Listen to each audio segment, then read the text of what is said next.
આપણે ધોરણ 9 માં વિષય ગણિતમાં ચેપ્ટર નંબર 2 બહુપદીમાં સ્વાધ્યાય 2.1 એનો દાખલા નંબર 1 આપણે આજે જોવાના છીએ. એની રકમ આપણે પહેલા જોઈએ. નીચે આપેલ અભિવ્યક્તિઓ પૈકી કઈ એક ચલ બહુપદી છે, કઈ એક ચલ બહુપદી નથી અને કઈ બહુપદી નથી? તમારા જવાબ માટે કારણ આપો. આપણે એક ચલ બહુપદી છે કે નહીં એ શોધવાનું છે. તો જો એમાં પેલું છે 4x વર્ગ ઓછા 3x વત્તા 7. તો જો એમાં આપણે પેલા ચલ જોવાનું. ચલ જે છે ચલ એ જો એક જ છે. અહીંયા x સિવાય બીજો કોઈ ચલ અહીંયા વપરાયેલ છે નહીં. તો અહીં લખાય અહીં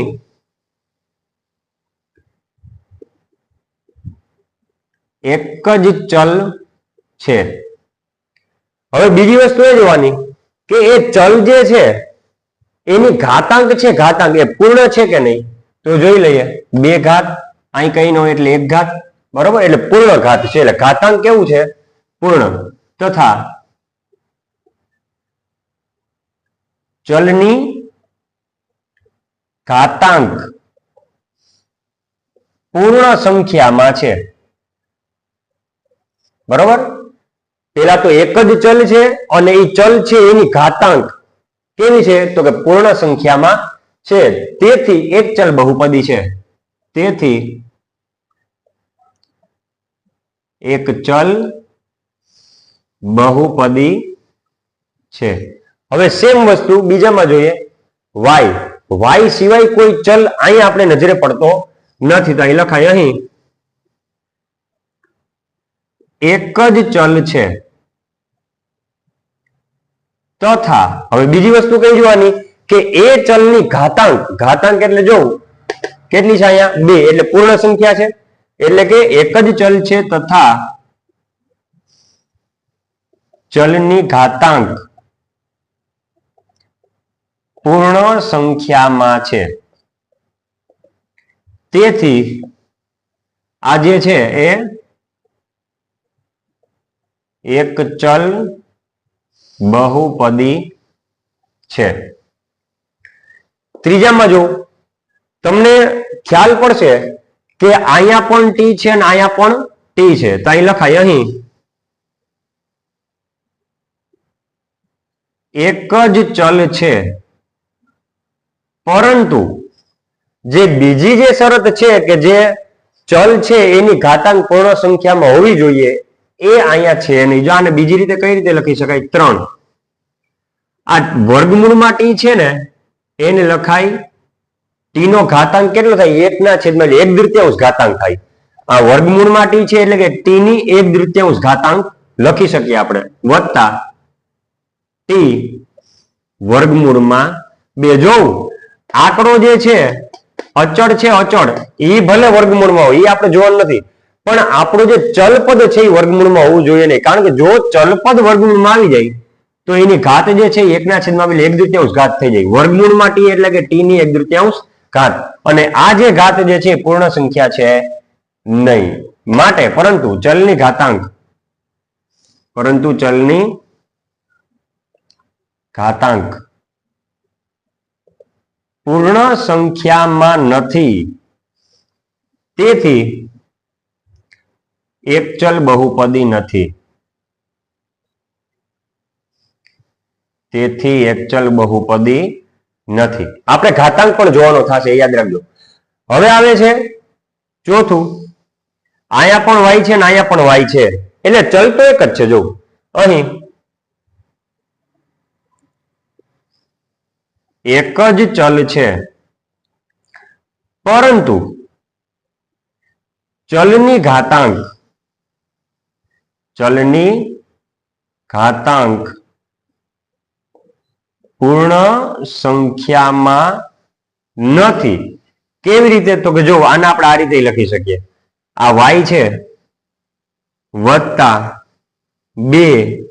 હવે આ જો છેદમાં y ની 1 ઘાત છે, છેદમાં y ની 1 ઘાત. હવે ગણિતના નિયમ અનુસાર જો છેદમાંથી મારે ચલપદને અંશમાં લઈ જવું હોય તો એની જે ઘાતાંક છે ને એની નિશાની જે છે ને બદલી જાય. હવે જો અહીંયા y ની 1 ઘાત હતી તો y ની કેટલી ઘાત થઈ જાય? -1. ફરીથી જવું y એમને વત્તા 2 એમને છેદમાં y ની 1 ઘાત હતી, અંશમાં ગઈ તો y ની -1 ઘાત, એટલે કે પૂર્ણ સંખ્યામાં આપણી ઘાતાંક મળી નહીં. તેથી એક ચલ બહુપદી નથી. તેથી એક ચલ બહુપદી નથી. હવે આમાં જો અહીં x ની 10 ઘાત વત્તા y ની 3 ઘાત વત્તા t ની 50 ઘાત, આ બધામાં જો ચલ એક જ ઉપયોગ થયેલો હતો. જો ચલ એક જ, પણ અહીંયા જે છે એ ચલ x છે, ચલ y છે અને ચલ t છે. એટલે 3 ચલ આવ્યા છે. કેટલા ચલ આવ્યા છે? 3. હા, ઘાતાંક પૂર્ણ સંખ્યામાં છે તો લખીએ અહીં ઘાતાંક, ચલની ઘાતાંક, અહીં ચલની ઘાતાંક પૂર્ણ સંખ્યામાં છે, પરંતુ એક જ ચલ નથી, પરંતુ એક જ ચલ નથી, તેમાં 3 ચલો છે. કેટલા ચલો છે? 3 ચલો છે. તેથી ત્રિચલ શું કહેવાશે? એક ચલ નહીં, પણ કેવું કહેવાશે? ત્રિચલ બહુપદી છે. ત્રિચલ બહુપદી છે, એક ચલ બહુપદી નથી. એક ચલ બહુપદી નથી. જો ફરીથી અહીંયા એક ચલ બહુપદી શા માટે કીધી? તો કે ચલ એક જ છે અને ઘાતાંક પૂર્ણ સંખ્યામાં છે. આમાં ચલ એક જ છે અને ઘાત પૂર્ણ સંખ્યામાં છે. આમાં ચલ એક જ છે પણ ઘાતાંક પૂર્ણ સંખ્યામાં નથી. જો t ની 1/3 ઘાત થઈ ગઈ. આમાં ચલ એક જ છે પરંતુ y ની 1 ઘાત અંશમાં ગઈ, y ની -1 એટલે ઋણ ઘાત થઈ ગઈ, ઋણ ઘાતાંક થઈ ગયો. એટલે કે ચલ એક છે પરંતુ ઘાતાંક જે છે પૂર્ણ સંખ્યામાં નથી. આમાં ઘાતાંક પૂર્ણ સંખ્યામાં છે પરંતુ ચલ જે છે એક નથી પણ 3 ચલ છે. એટલે એક ચલ બહુપદી નથી, ત્રિચલ બહુપદી છે. તો અહીંયા દાખલો 1 પૂરો. હવે આપણે જોશું દાખલા નંબર 2. તો જો દાખલા નંબર 2 જે છે એની રકમ આપણે જોઈએ. નીચેનામાં x વર્ગનો સહગુણક લખો.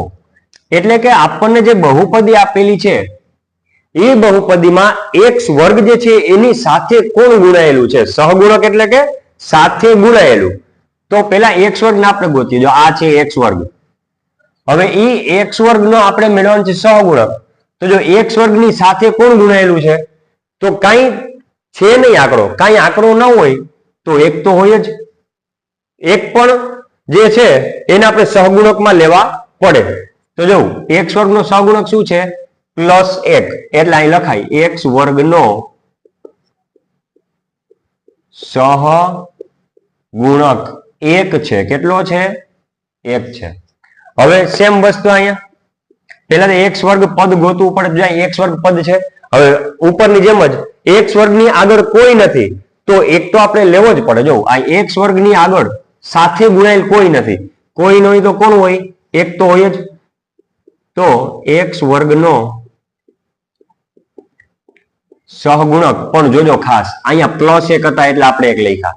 હવે અહીં -1 છે એટલે માઇનસની નિશાની પણ સહગુણકમાં સાથે લેવી પડે. એટલે x વર્ગનો સહગુણક -1 છે. જનરલી બધા વિદ્યાર્થીઓ છે ને અહીંયા આ ભૂલ કરતા હોય. અહીંયા છે ને +1 કરીને આવે, પણ વખતે આપણે માઇનસની નિશાની પણ ધ્યાનમાં લેવી પડશે.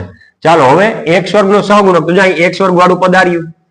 હવે x વર્ગ વાળું પદ છે એમાં x વર્ગની સાથે કોણ ગુણાયેલું છે? x વર્ગનો સહગુણક કોણ છે? તો કે π/2 π/2 એટલે કે x વર્ગનો સહગુણક શું થશે? π/2 થશે. π/2 છે. હવે સેમ વસ્તુ આપણે અહીંયા જોઈએ. x વર્ગનો સહગુણક, x વર્ગનો સહગુણક. ચાલો x વર્ગ વાળું પદ ગોતો. x વર્ગ વાળું પદ. હવે x વર્ગ વાળું પદ અહીંયા છે જ નહીં. જોવું આનો મીનિંગ શું થાય કે x વર્ગ વાળું પદ નથી, કારણ કે એ x વર્ગ જે છે શૂન્ય સાથે ગુણાયેલો હોય છે. એટલે જો ફરીથી આપણે આ જે છે બહુપદી લખીએ 0 x વર્ગ. એક્સ વર્ગ વાળું પદ નથી એનો મિનિંગ એવો કે એક્સ વર્ગ શૂન્ય સાથે ગુણાયેલું હોય એટલે જો શૂન્ય ગુણ્યા એક્સ વર્ગ એટલે શૂન્ય એટલે અહીં લખવામાં આવેલું નથી એટલે શૂન્ય એક્સ વર્ગ પછી બધું જે છે એમને એમ લખી નાખો વત્તા વર્ગમૂળ 2x ઓછા 1 તો જો આ બહુપદીને આપણે આ રીતે લખી શકીએ શૂન્ય એક્સ વર્ગ વત્તા વર્ગમૂળ 2x ઓછા 1 હવે તમે જો તો એક્સ વર્ગનો સહગુણક એટલે એક્સ વર્ગ એક્સ વર્ગની સાથે કોણ ગુણાયેલું છે તો કે શૂન્ય એટલે કે એક્સ વર્ગનો સહગુણક શૂન્ય છે આ તો આપણે રકમમાં કીધું એક્સ વર્ગનો સહગુણક હવે ખાલી એમને આપણે એક્સ્ટ્રા માહિતી લઈએ કદાચ એક્સ નો સહગુણક કીધું હોત તો જો એક્સ નો સહગુણક હવે આપણે મોટે જવાબ આપી શકીએ અહીં પ્લસ એક્સ છે એમાં એક્સ ની સાથે કોઈ ગુણાયેલ નથી તો એક તો હોય જ એટલે +1 જવાબ આવશે હવે અહીંયા એક્સ વાળું પદ નથી હવે તમને ખ્યાલ પડી જાય કે જો એક્સ નો સહગુણક શોધવાનું કીધું હોત તો જો અહીં એક્સ વાળું પદ છે જ નહીં એક્સ વાળું પદ નથી એનું મિનિંગ શું એક્સ કોની સાથે ગુણાયેલ હોય છે શૂન્ય સાથે એટલે કે જવાબ આપણો આવત શૂન્ય અહીંયા એક્સ વાળું પદ છે પણ આગળ આંકડો કોઈ નથી એટલે આંકડો કેટલો હોય છે 1 એટલે કે સહગુણક એક્સ નો સહગુણક 1 છે હવે અહીંયા જો એક્સ નો સહગુણક એક્સ ની સાથે કોણ ગુણાયેલું છે પ્લસ વર્ગમૂળ 2 એટલે એક્સ નો સહગુણક વર્ગમૂળ 2 છે સાવ સિમ્પલ એક્ઝામ્પલ હતો ક્લિયર તો સ્વાધ્યાય 2.2 નો દાખલા નંબર 2 અહીંયા પૂરો કરીએ છીએ